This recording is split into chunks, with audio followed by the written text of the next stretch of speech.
Hello, and welcome to our podcast series. My name is Meghann Drella, and I'm a Senior Solutions Manager here at Outsource Strategies International. Today, I will be discussing how to report leukoplakia. Leukoplakia refers to a condition wherein thick, white or grayish patches or lesions appear inside the mouth. Typically, these white or grayish patches develop on the bottom of the patient's mouth, inside the cheeks, and even on the patient's lips, which is caused by excess cell growth. These lesions can vary in appearance but are typically white or gray and have a thick raised edge with a hard surface. There is no single or definitive cause for leukoplakia. Tobacco use of any kind is one of the most common influencing factors in the development of the condition. In fact, people who smoke are 6 times more likely to develop leukoplakia. Mild cases of leukoplakia patches are harmless and often get cured on their own. On the other hand, more severe cases may be linked to oral cancer and must be treated promptly. Regular dental care habits can help prevent its reoccurrence. As medical billing and coding for this condition involves several challenges, physicians need to have adequate knowledge on how to document the procedures correctly in the medical records. Generally, most cases of leukoplakia lesions are non-cancerous, some show early signs of cancer. The condition is marked by unusual-looking patches inside the patient's mouth. These patches can have an irregular shape, are white or gray in color, thick with a hard raised surface, hairy, fuzzy, with white-red spots, and these patches cannot be rubbed or scraped away. These may take several weeks to develop and are rarely painful. Red spots in most cases may be a potential sign of cancer. Hence, it is important to consult a dentist or a primary care professional as soon as unusual persistent changes are noticed. As mentioned, the exact cause of leukoplakia is unknown. Chronic irritation from tobacco and other related products, whether smoked, dipped, or chewed, can be considered one of the top causes. The lesions or patches commonly appear inside the mouth of chain smokers or users of smokeless tobacco products. Other associated causes include uneven teeth, injury to the inside of the cheek, such as from biting, dentures, jagged, broken, or sharp teeth rubbing on the tongue surface, inflammatory conditions of the body, sun exposure to the lips, and long-term alcohol use.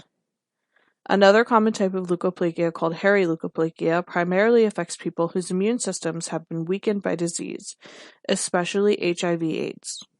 Leukoplakia is not usually painful and may go unnoticed for a while.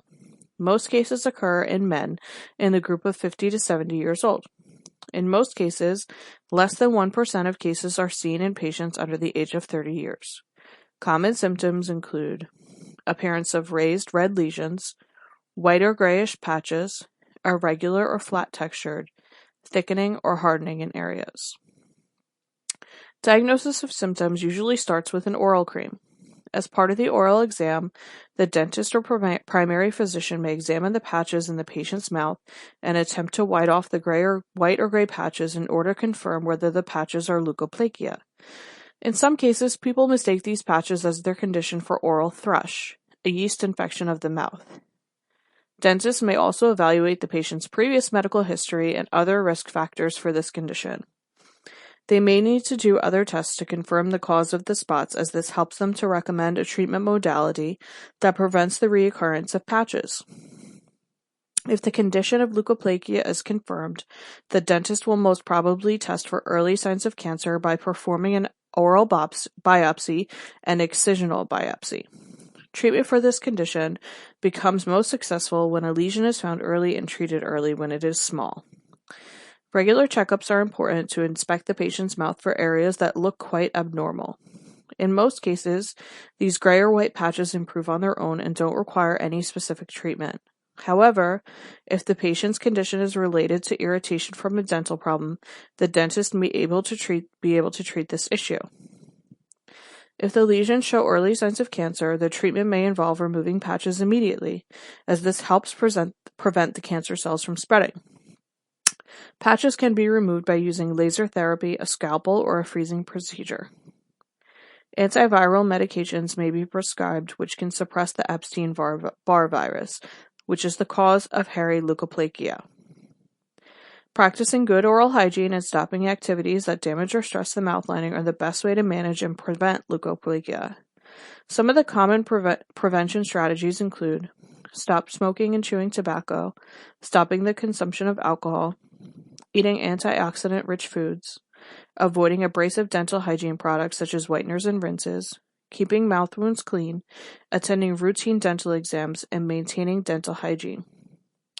Medical billing and coding for dental procedures can be complex, as there are different documentation rules and medical codes associated with the conditions.